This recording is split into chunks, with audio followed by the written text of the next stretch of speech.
Hey team, today we're going to talk about leadership with Lieutenant Colonel Leo Wyszynski. Leo is an armor officer, a 1995 graduate from West Point. He commanded 361 Cav in the 4th Infantry Division, and he's heading to take 1-2 Stryker Brigade out at Fort Lewis, 06 level command. So we're excited about that. He's got 3 deployments, 1 to Iraq, 2 to Afghanistan, and he's married, got a great Army family, wife and kids. So Leo, you've worked for a lot of great leaders in your career. What's like the 1 or 2 things you took from those leaders you worked for that you carry forward in your career? Yeah, I've had a chance to work with some really great bosses, and I think if I had to say one thing that really made them different and stand out and successful was their ability to clearly define their intent and define success for everyone in the organization, to give us a clear picture of where they wanted the organization to go, how we could achieve that, and then how we could act in the absence of orders. So definitely their ability to define their intent and push the organization towards the goals they outlined in their intent. And that's a key step in mission command is that clear commander's guidance to empower our subordinates. So that's something I hope we can do as we move forward in our careers. So Leo, if we got all the lieutenants from 361 Cav in one room and we asked them, what was Colonel Wyszynski's thing that he always talked about as #1 leadership tip, what would that be? I would hope that they would say conducting actions on contact, and I don't just mean that in a tactical sense, but as a leader in today's Army, you need to be able to understand the situation, understand what you can do to affect that situation at your level with the commander's intent in mind. And then when you can't achieve what you need to achieve at your level, you need to be able to clearly explain that to your leadership and make valid recommendations for what assets you need to complete your mission. But you also need to keep in mind that the main effort of your superior headquarters or your next higher headquarters, and if you're not the main effort, then maybe you need to temper what you're asking for, and then you also need to assess the risk in terms of what you're asking for, in terms of how that's going to affect the organization, but also explain the opportunity that may present to help define that for your boss.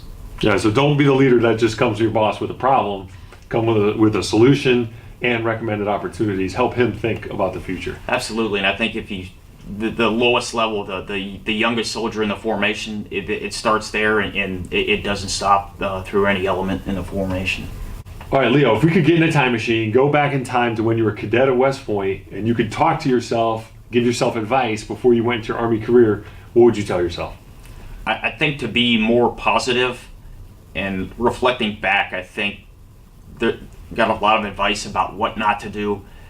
I think I would focus on what I can do in how to seize initiative and how to create opportunities for my organization, for my subordinates, and throughout my formations, and focus more on the positives of what I can do and initiative, rather than worrying about things that you can't do.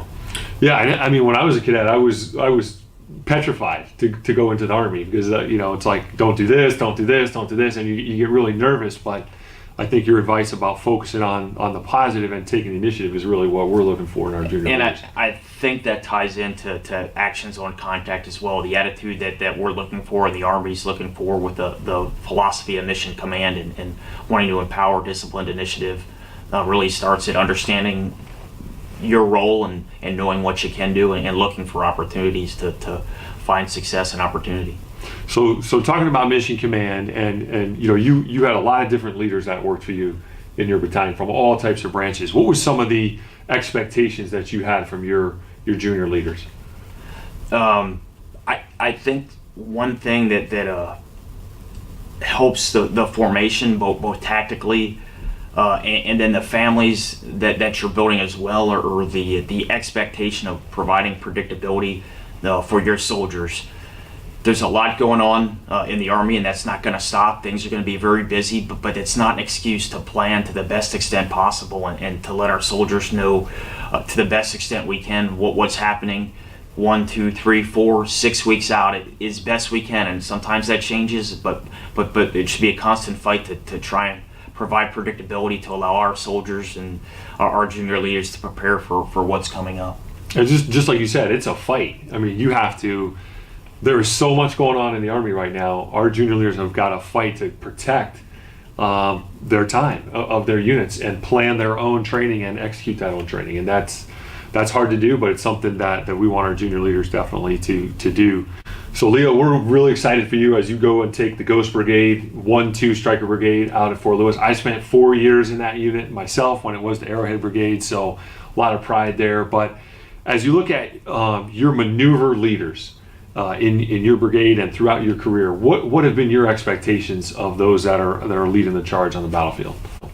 Yeah, one of the challenges is a maneuver officer is synchronizing assets in time and space, and oftentimes very rapidly with the tempo of operations nowadays. And one of the best pieces of coaching I got from my first boss was to develop some tools or templates that I could use for operations orders, for using artillery, and generally just for synchronizing the different assets that I had available to my formation on the battlefield in time and space, particularly if that was happening very rapidly, to achieve our overall purpose. So I think spending some time looking through the tools you have and those are available, and then practicing those in a basic course will pay you big dividends as you come in your first several jobs in the Army, and then throughout your career as you develop those with more assets at different echelons where you find yourself.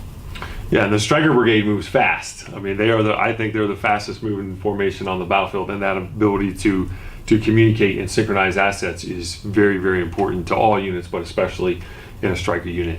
So, Leo, thanks for spending some time with us today, and we're excited for you as you head into command. Thanks for your leadership of our men and women, both at home station and deployed, and thanks for being on Lopez on Leadership. Thank you.